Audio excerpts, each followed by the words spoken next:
Morning everybody, welcome to Leon's Chainsaw Parts and Repair. We are looking at the first of two saws that Clay sent me. This is a XL-12, and this one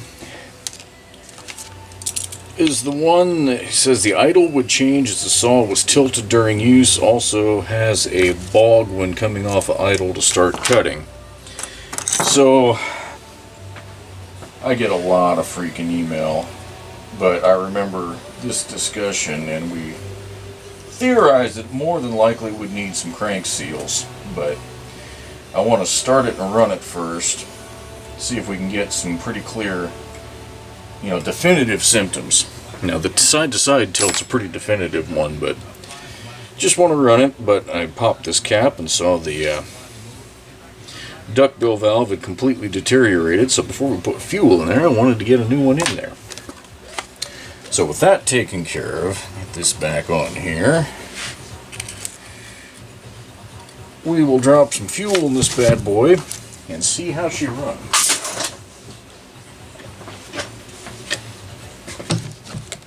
Oh, come on.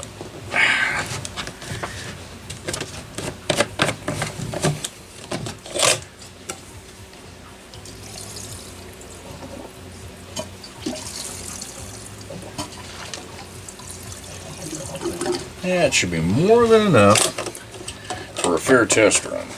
One thing, it's easy to make the mistake, but you do want to put enough fuel if you're just testing a saw. Put enough fuel in it so that as you go from side to side, the filter's still picking it up and you're not getting a false die out based on that. Alright, see what we got. Yeah. Got a leaking oil cap, too. Cute. More than likely, that's a duckbill also, but we'll tackle it later.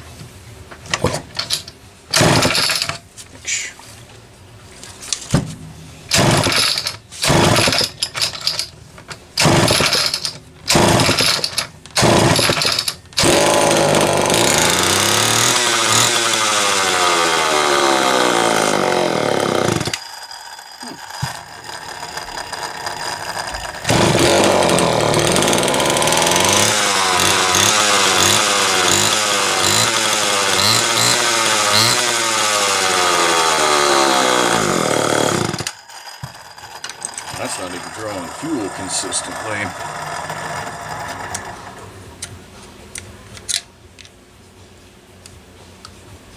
Let's see where this is set.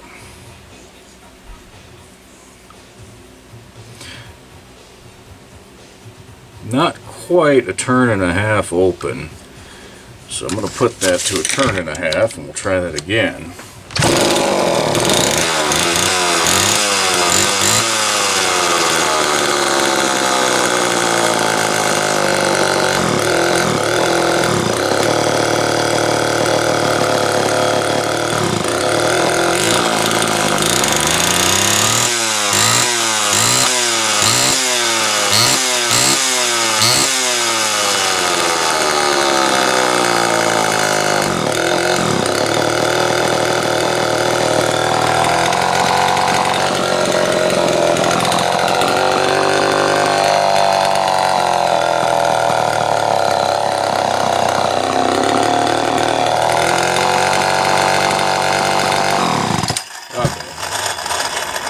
I would say enough's enough there.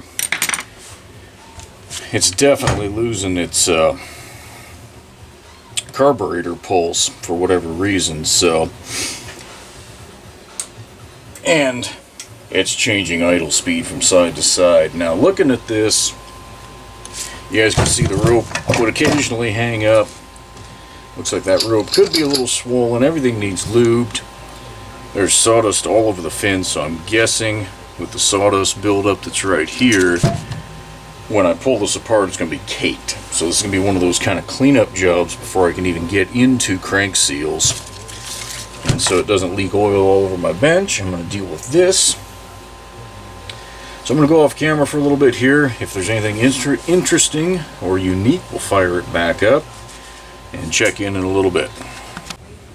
Well, that didn't take long to get interesting. as I said, very, very bad in here in terms of the sawdust buildup and such. So I'm going to attribute most of that to a leaking fuel cap. I can see where one of the vent holes actually was plugged with something because it had been leaking out of there past that old duct bill. And I'm going to guess that it was sucking that fuel vapor, you know, the little bit that would leak in around the grill and just coating the engine here. So we're in full cleanup mode. Okay, so I got the crank seal on the flywheel side replaced. I always start there because I've found at least 80% of the time that's where the leak is, and this was no different. Put it back together, test run, and it seemed to be doing good. Tilt test it passed. But if you rev the sucker up hard and then let off, it runs out of fuel. And then it's sitting there, you're doing the blah, blah, blah, blah, blah. If you pull the choke out, you can get it to kind of prime itself, fill the carburetor again, and go.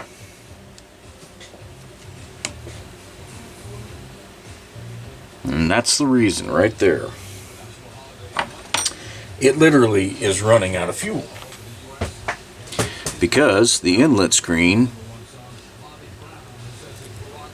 is plugged with whatever this shit is.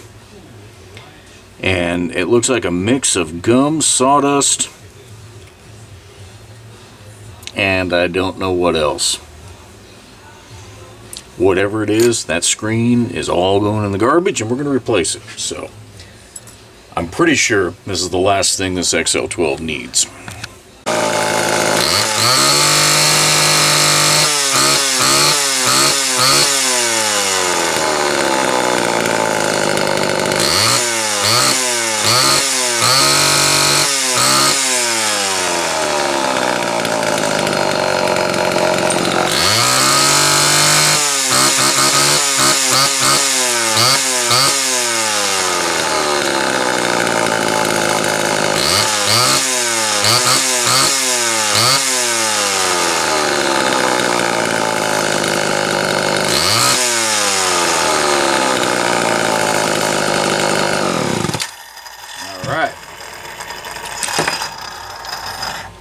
So this saw is a perfect example of one that would drive somebody crazy if you're not used to working on these things. There were 3 distinct separate problems on this saw that all were manifesting in that not running right in the terms of, you know, tilting it from side to side, having this speed change, and blipping the throttle and having it blah fall on its face. 3 separate things. So number 1, we know that crank seal was bad on the flywheel side. That got rid of the side to side speed change. Okay. We know that the inlet screen in the carburetor was mostly plugged with varnish and sawdust. Replacing that helped, but I had a sneaking suspicion it wasn't going to be everything, and I was right. But I took this in a phased approach because I really wanted to confirm what it was I was seeing there. So after replacing that screen, I got it back together. It was better, but it's still, after a good hard rev, hold it for 2 or 3, 4, 5 seconds, however long you want. It'd run fine at full rev, let off, come down to idle, and the next time you blip the throttle, blah. So knowing what I know about these SDC carburetors, there is a check valve underneath the Welch plug for the high-speed adjustment screw. Same check valve that goes into an HDC carburetor. That little disc with the brass retainer and screen that goes on top of it. So you have to drill a hole in that Welch plug, pop it out, and then pop that brass seat out and replace it. Now, this valve was deteriorated enough that it would still halfway run right, but the minute I touched it, it just kind of folded up, just, you know, into a little ball of nothing. So the fuel that had gone bad enough to cause the varnish up on this side had managed to make its way down to that nozzle. So anyway, that's what it was. So again, this saw, it'll get my standard 2-day treatment, and we'll give it a start and make sure that everything is good. But at this point, I'm feeling very comfortable that we've got the runnability issues taken care of on this one. Okay, so I decided to keep going on this video because these two saws are almost exactly the same. Only real difference on this one is it has a Tillotson HS carburetor as opposed to a Walbro, so it doesn't have that high-speed check valve. But pretty similar, bad running characteristics. So I've taken it down to the point where I want to actually crankcase pressure test this one. We'll find out just exactly what's going on. But I wanted to go through some stuff before I clean this up. So I just got done blowing this coil assembly off. Good spark, no problem there. Or at least doesn't appear to be. But this felt washer goes behind this, right over that crank seal. Anytime you have one that's discolored that badly and shows any signs of wet, be suspicious.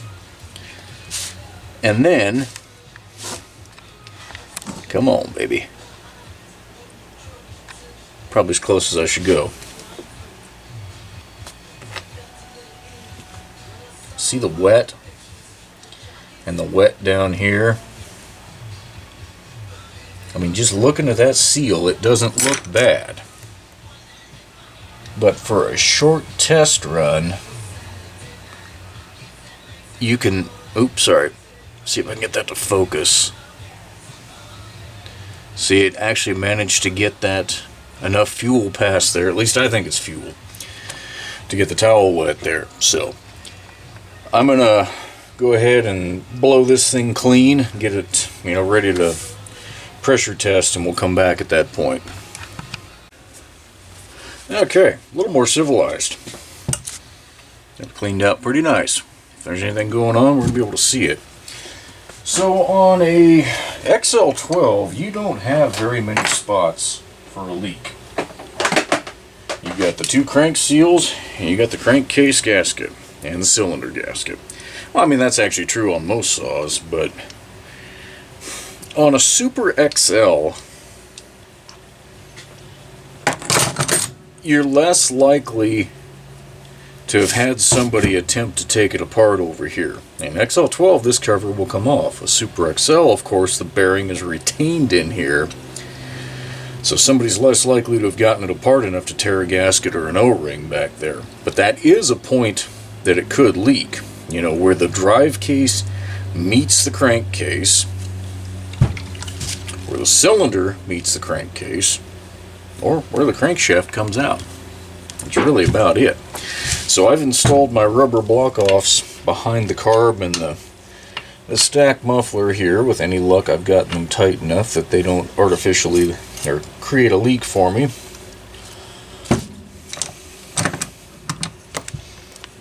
Oh yeah. Someday I'm going to replace this clear hose with something that's worth a diddly squat. Okay.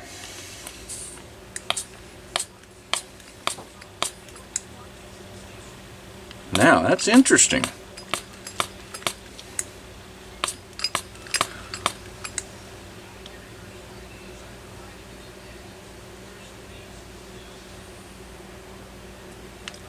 Right off the bat, see if I can do this without releasing pressure.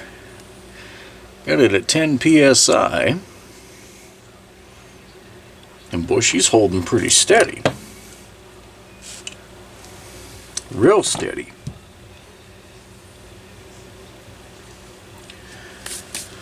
So that means I got my block-off plates nice and tight. Let me see if there's any kind of a leak there. We'd be seeing bubbles. And I can move the crank a little bit and not get it to bubble on me. See, that seal, all of this, I haven't moved the gauge at all. Now this side, where would it normally, okay. There might be an ever so slight over here. No.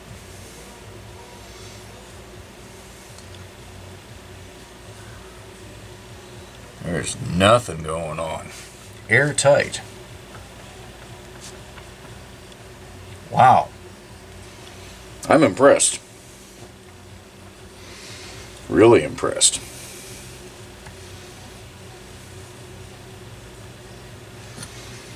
I'm going to leave that pressurized and set it to the side for a minute.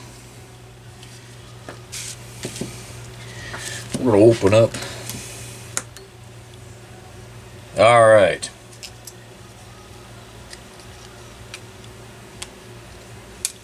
Even though it ran, this hasn't been wet. I haven't hosed it off. There's a lot of some kind of oily debris in here. And I did not use a spark tester on this. I just started it and ran it to see what it was doing. I'm going to say we may have had an ignition problem here. Just probably tracing, over this debris. So I'm going to clean this out really well and put it back together and try running it again. I went through the carb, just double checked everything. The main diaphragm had a slight deformity to it. I don't think it was causing a problem, but I replaced it anyway, just on principle, because I was in there. So at this point, I'm uncertain of how the next test run's going to go, but I'm going to clean all this up and put it back together, and I think that's where we're going to head, because, well, alright, I'll do this the full correct way. It's still holding steady at, 10, by the way, which would pass any kind of a test. I'm going to switch over to vacuum. Make sure there's not one with a weak garter spring.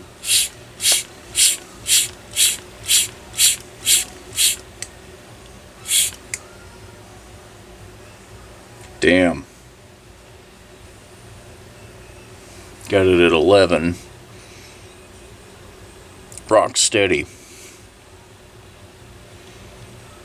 I'm impressed. Thoroughly impressed. So there, now we've done it 100% the right way. So what I mean by that is, if some of you haven't looked at one of these crank seals before, they have a garter spring around the lip. Really? That seems unnecessary.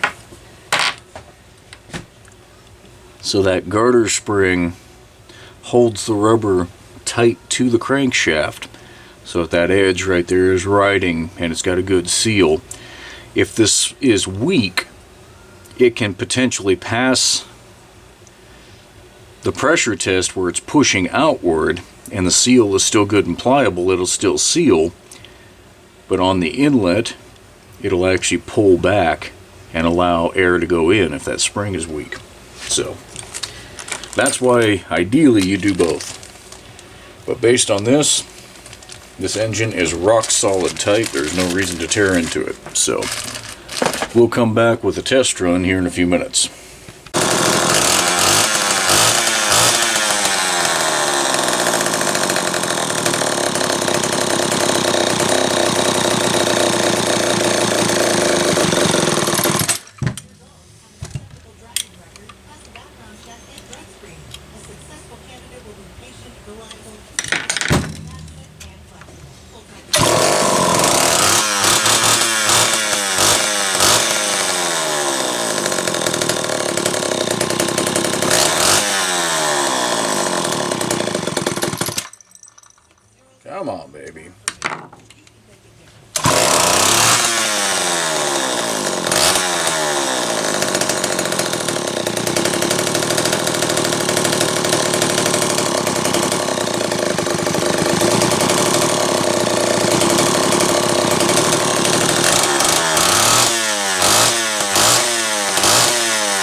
Well, I'd say she's an ear bleeder.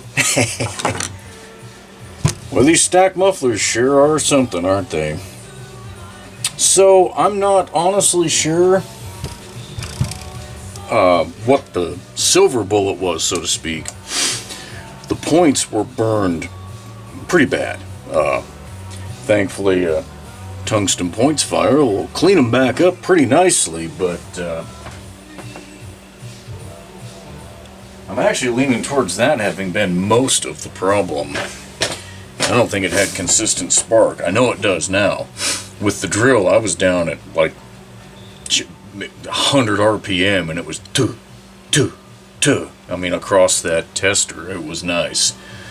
Good clean spark, so I think we got her. You know, I'll let it sit for a couple days and do a cold start just to be sure. But other than, like I say, going through that carb, and I replaced the one diaphragm that just had a minor, it's hard to describe it, but it just had a wrinkle to it, and as I would set the cover on with pressure on it, it would ever so slightly start to bleed off. So I just replaced it. I'm like, no, I'm not going to go there. Filed the points, you know, cleaned everything up. And that's really it. I mean, I went ahead and threw a new starter rope in it. The one that was in there only gave you a throw about that 16 inches long, which isn't anywhere near enough. So anyway, I think both of these XL-12s are in good shape, but again, we'll give them a couple days sit test and we'll find out.